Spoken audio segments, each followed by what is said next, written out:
بسم اللہ الرحمن الرحیم۔ السلام علیکم ورحمۃ اللہ وبرکاتہ۔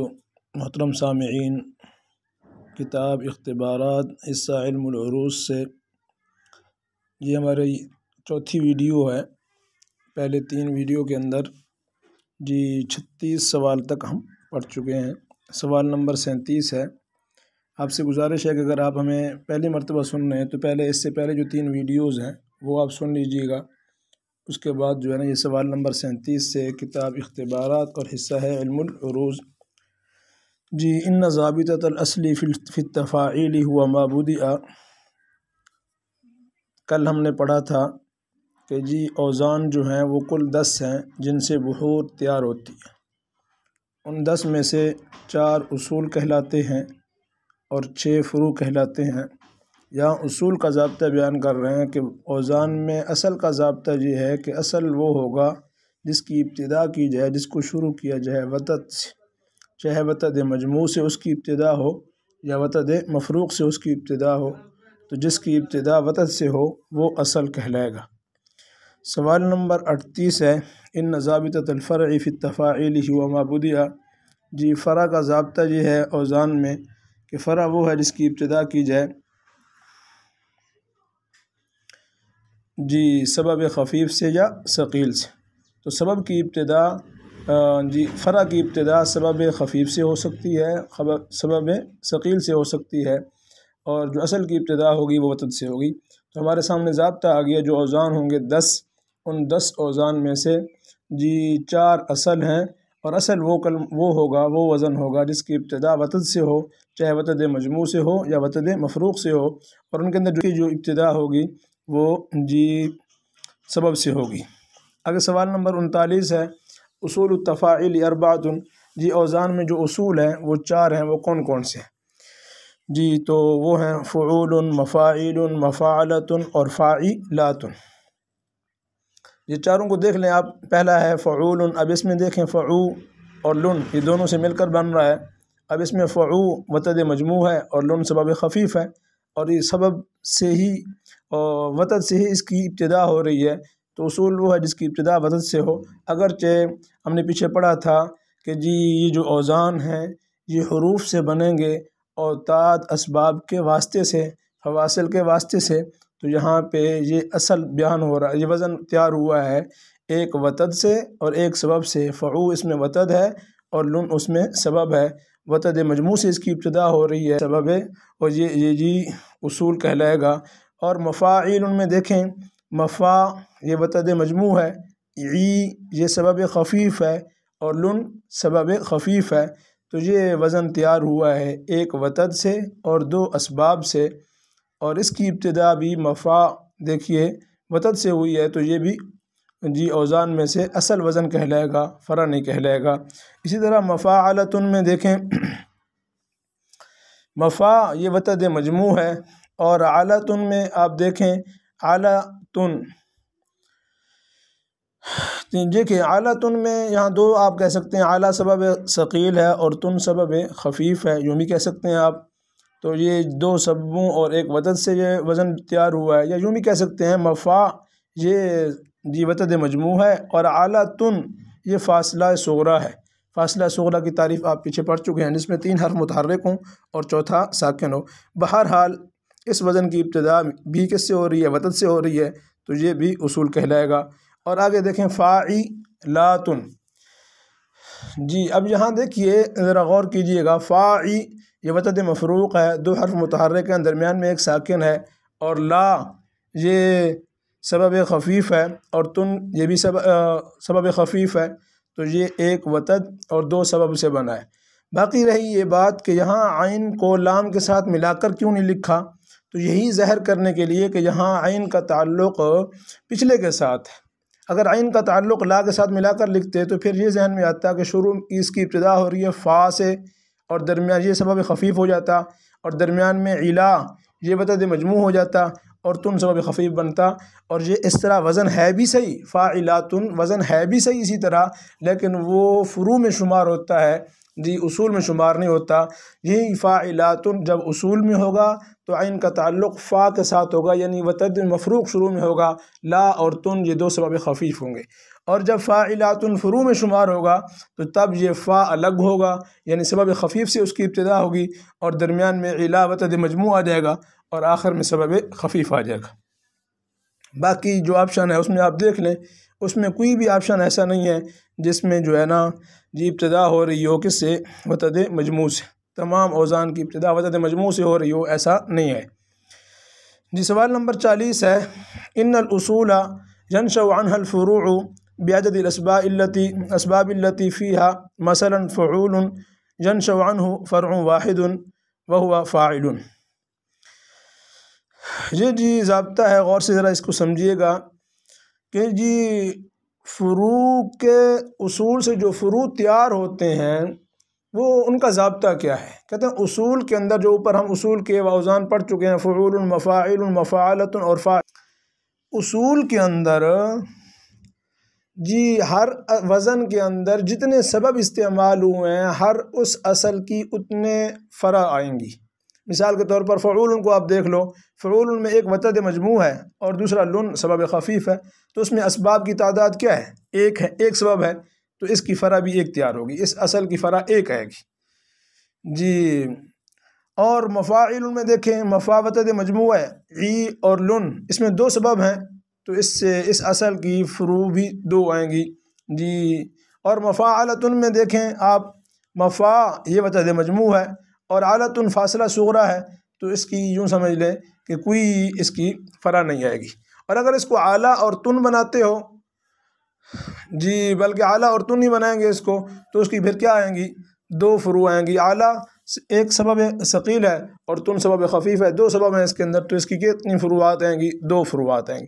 اور فاعی اور لا اور تن میں، فاعی وتد مفروق ہے اور لا اور تن دو سبب خفیف ہیں، تو اس کی بھی دو جی فرع آئیں گی۔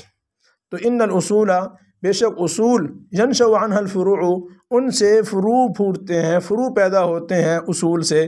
کیسے؟ بعدد ان اسباب کی تعداد میں، التي فيها، جو اسباب ان اصولوں کے اندر ہیں، ان اسباب کی تعداد کے بقدر جو اسباب اصول کے اندر ہیں، جس اصل کے اندر جتنے سبب ہیں اس اصل سے اتنے ہی فروع تیار ہوں گے۔ مثال کے طور پر فعول میں آپ دیکھیں، اس میں ایک ہی سبب ہے، فعول تو شروع میں کیا ہے؟ وتد مجموع ہے، آگے لن ایک ہی سبب ہے، تو اس سے فرع بھی ایک آئے گی، وہ کیا ہوگی؟ فاعل۔ اس کی سبب فرع کیوں آئے گی؟ اس بات کو بھی ذرا غور سے سمجھیے گا۔ فعول کی جو فرع ہے وہ فاعل کیوں آئے گی؟ یعنی فرع بناتے ہوئے ہم نے صرف دیکھنا یہ ہے، فرع بناتے ہوئے ہم نے صرف دیکھنا یہ ہے کہ جی اسباب کو، یعنی اوتاد کو شروع سے ہٹا دینا ہے، اسباب کو شروع میں لے آنا ہے، اس سے فرع بن جائے گی۔ اب اصل کے اندر جتنے جی اوتاد ہیں، فرع کے اندر وہی اوتاد استعمال ہوں گے، اور اصل کے اندر جو اسباب ہیں فرع کے اندر وہی اسباب استعمال ہوں گے۔ اب جہاں دیکھیں فعول میں ایک ہی سبب ہے، اور وہ سبب کی کون سا ہے؟ سبب خفیف۔ تو جو فرع ہوگی اس کی ابتدا بھی فرع اس کی سبب سے ہوگی، اور ہوگی بھی سبب خفیف سے، کیونکہ فعول میں سبب ثقیل تو ہے ہی نہیں۔ اور اگر لن سے سبب خفیف ہے، اس سے ابتدا ہو جائے گی فرع کی، اور پھر باقی کیا بچا؟ فعو، اور وہ وتد مجموع ہے، تو جی اس کی جو فرع آئے گی اس میں اس کی ابتدا سبب خفیف سے ہوگی، اور اس کے بعد جو آئے گا وتد مجموع ہی آئے گا۔ اور فاعل میں یہی ہوا ہے، دیکھو فا اس کی ابتدا سبب سے ہوئی ہے، سبب خفیف سے، اور علن بعد میں وتد مجموع استعمال کیا گیا ہے۔ باقی آپ اگر یہ کہنا چاہیں کہ بھئی سیدھا سیدھا لن فعو اس کی فرع ہوتی، تو یوں نہیں ہو سکتا، کیونکہ اوزان بناتے ہوئے جی نون کا محل آخر ہے،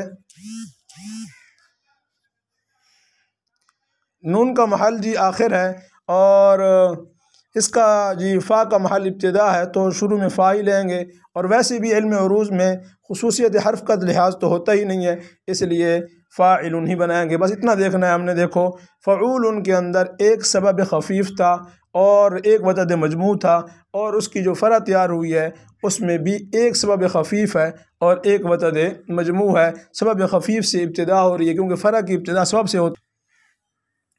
سوال نمبر 41 کی طرف بڑھتے ہیں جی۔ دوسری اصل ینشأ عن الاصل الثانی، دوسری جو اصل ہے مفاعیل، اس سے 2 فریں نکلتی ہیں، کیونکہ ضابطہ تو ہم پڑھ چکے ہیں، جتنے اسباب ہوں گے اتنے اس سے فریں نکلیں گی۔ اب یہاں مفاعیل میں عی اور لن 2 سبب خفیف ہیں، تو اس سے ایسی فریں 2 آئیں گی جس کے اندر 2 سبب ہوں اور دونوں سبب خفیف ہوں اور مفا ایک وتد مجموع ہو۔ اب وتد شروع میں تو آ نہیں سکتا فروعات کے، تو ایک طریقہ تو یہ آئے گا سبب بنانے کا کہ شروع میں دونوں سبب خفیف ہوں اور وتد مجموع آخر میں چلا جائے، جیسے مستفعل میں یہ 2 سبب خفیف شروع میں آ گئے اور علن وتد مجموع آخر میں چلا گیا۔ یا ایسا ہو سکتا ہے کہ 2 سبب خفیف شروع میں آ جائے، وتد مجموع درمیان میں آ جائے اور ایک سبب خفیف آخر میں آ جائے، اور یہی ہوا ہے فاعلات میں، فا سبب خفیف سے ابتدا ہوئی اور علا یہ وتد مجموع درمیان میں آ گیا اور تن یہ سبب خفیف آخر میں ہے۔ آگے سوال نمبر 42 ینشأ عن الاصل الثالث مفاعلۃ، تیسری جو اصل ہے مفاعلۃ یا مفاعلۃ، اس سے بھی 2 فریں نکلیں گی۔ 2 فریں کون سی؟ اعلیٰ ایک سبب ثقیل ہے اور تن دوسرا سبب خفیف ہے، تو اس کی فریں بھی 2 آئیں گی۔ وہ فریں 2 کیسی آئیں گی؟ اس میں سے ایک میں سبب ثقیل ہو اور ایک سبب خفیف ہو اور باقی وتد مجموع ہو، تو 2 فریں ایسی آئیں گی جس میں سبب ایک ثقیل استعمال ہوگا، کیونکہ مفاعلۃ میں ایک سبب ثقیل استعمال ہوا، ایک سبب خفیف استعمال ہوا اور ایک وتد مجموع آیا، تو متفاعل۔ اب دیکھیں یہاں پہ متا یہ سبب ثقیل ہے اور فا سبب خفیف ہے اور علن وتد مجموع ہے۔ اور دوسرا یہ ہو سکتا ہے کہ ایک سبب جو ہے نا سبب خفیف شروع میں آ جائے اور سبب ثقیل آخر میں چلا جائے، جیسے فاعلات یا تورق، یہ کاف یہاں غلط ہے، کاف نہیں ہونا چاہیے، کیونکہ جن حروف سے اوزان تیار ہوتے ہیں ہم پیچھے پڑھ چکے ہیں 10 ہے، اور ان کا مجموعہ ہے لمعت سیوفنا، اس میں کاف نہیں ہے، تو یہاں کاف میرے خیال میں غلط لکھا ہوا ہے، یا شاید اس لیے لکھا ہوا ہے کہ نون آخر میں ہو تو اس کو عموماً ساکن پڑھا جاتا ہے، اور یہاں ظاہر یہ کرنا ہے کہ یہ متحرک ہے۔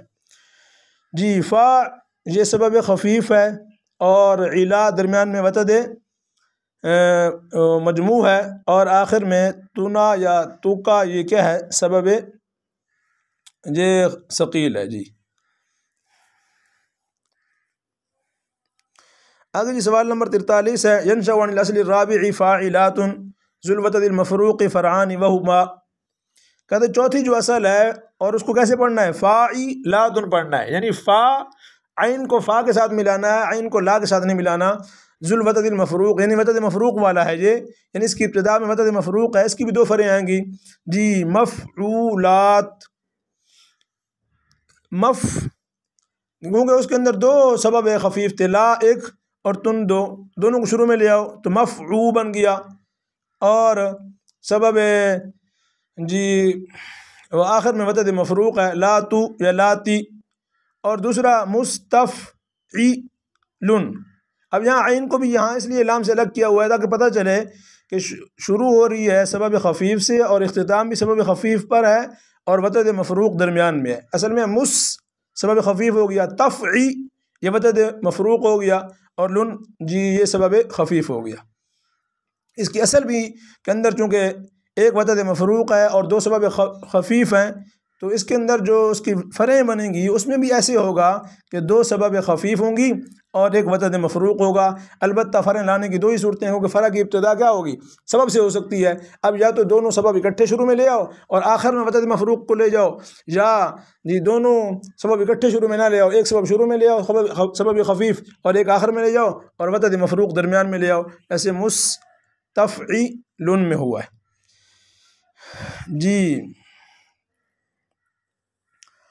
آگے سوال نمبر ہے 44 الزحاف بکسر الزاء، زحاف کی یہاں سے تعریف بیان کر رہے ہیں۔ اوپر ہم نے پڑھا تھا اس کی تعریف میں علم عروض کی تعریف میں کہ اشعار کے اوزان کے اندر تصرفات ہوں گے، ان کے اندر تبدیلیاں ہوں گی، ان تبدیلیوں کے نام کیا تھے؟ ایک کا نام زحاف تھا اور دوسرے کا نام علت تھا۔ تو یہاں سے ان تبدیلیوں کے اندر جو تبدیلیاں ہوں گی وہ تبدیلیاں کون سی ہوں گی، وہ تبدیلی کہتے کس کو ہیں، وہ کیسی کیسی تبدیلی ہوگی، اس کے بارے میں بات ہو رہی ہے۔ نمبر 1 الزحاف بکسر الزا، اس کو زا کسرہ کے ساتھ پڑھنا ہے۔ ہوا لغتاً الاسراع، وہ لغت کے اعتبار سے کیا ہے، اسراع لغت میں اس کا نام ہے، اور اس کا نام ہے کس کا، جلدی کرنے کا۔ سمیہ بذالک، یہاں سے وجہ تسمیہ بیان کر رہے ہیں کہ زحاف کو زحاف کیوں کہتے ہیں، کہتے ہیں زحاف کو زحاف اس لیے کہتے ہیں کہ جب یہ کلمہ میں زحاف داخل ہوتا ہے تو کلمہ کو جلدی بولا جا سکتا ہے، انسان اس کلمے کو جلدی بول لیتا ہے، جی اس لیے کہ اس میں یا تو حروف کی کمی ہو چکی ہوتی ہے یا حرکات کی کمی ہو چکی ہوتی ہے، تو کسی حرکت کے گرا دینے کی وجہ سے یا کسی حرف کو حذف کر دینے کی وجہ سے، گرا دینے کی وجہ سے اس کو چونکہ بولنے میں سہولت ہو جاتی ہے، جلدی ہو جاتی ہے، وہ کلمہ جلدی بولا جاتا ہے، اور جلدی کا نام ہے لغت میں کس کا، زحاف کا، تو اس لیے چونکہ یہ تبدیلی جلدی بولنے کا جی سبب ہے، اس لیے زحاف نام رکھ دیا اس تبدیلی کا۔ وہ تبدیلی کبھی حروف کی کمی سے ہوگی، یعنی اس میں سے حرف کو حذف کر دیا جائے گا، اور کبھی حرکت کی کمی سے ہوگی، آگے آئے گا۔ جی آگے سوال نمبر 45 ہے، تغییر مختصم بثوانی الاسباب مطلقا بلا لزوم یسمى الزحاف، یہاں سے زحاف کی تعریف کر رہے ہیں جی، لغوی معنی بیان کیا اوپر، اور اس کی وجہ تسمیہ بیان کی، اور یہاں سے اس کی تعریف بیان کر رہے ہیں۔ جی تعریف کس کو کہتے ہیں، کہتے ہیں وہ تبدیلی جو خاص ہو اسباب کے دوسرے حروف کے ساتھ، مطلقاً اسباب سے مراد بھی سبب چاہے ثقیل ہو یا خفیف، مطلقاً کا تعلق اسباب کے ساتھ ہے، بھئی وہ سبب چاہے ثقیل ہو یا خفیف ہو، ثانیہ کی جمع بمعنی دوسرا حرف، سبب کا جو دوسرا حرف ہے اس حرف کے ساتھ کے اندر جو تبدیلی ہوتی ہے، اور وہ تبدیلی بلا لزوم لازم نہ ہو۔ لازم نہ ہونے کا مطلب یہ ہے کہ زحاف اگر قصیدے کے کسی ایک شعر میں جاری ہوا ہے کسی وجہ سے، تو قصیدے کے بقیہ اشعار میں اس کا التزام ضروری نہیں ہوتا، بقیہ اشعار میں وہ تبدیلی ضروری نہیں ہوتی، یہ مطلب ہے بلا لزوم کا۔ اس کی ایک ضد ہے علت، وہ ایسی تبدیلی ہوتی ہے جی اس کی پابندی لازمی ہوتی ہے تمام اشعار میں، یہ اس کے مقابلے میں زحاف ہے جس کی پابندی لازمی نہیں ہوتی۔ جی امید ہے یہ آپ کو سمجھ میں آ گیا ہوگا۔ باقی آپ احباب سے گزارش ہے کہ ہمارے چینل کو آپ زیادہ سے زیادہ پروموٹ کریں، سبسکرائب کریں، اور وہ گھنٹی کا بٹن بھی دبائیں تاکہ ہماری ویڈیو جو ہی اپلوڈ ہو آپ تک پہنچے۔ آپ کا تعاون رہے گا تو انشاءاللہ ثم انشاءاللہ زیادہ سے زیادہ اسباق ہوں گے، اور آپ نے دلچسپی نہ لی تو ہم بھی چھوڑ دیں گے۔ السلام علیکم ورحمۃ اللہ وبرکاتہ۔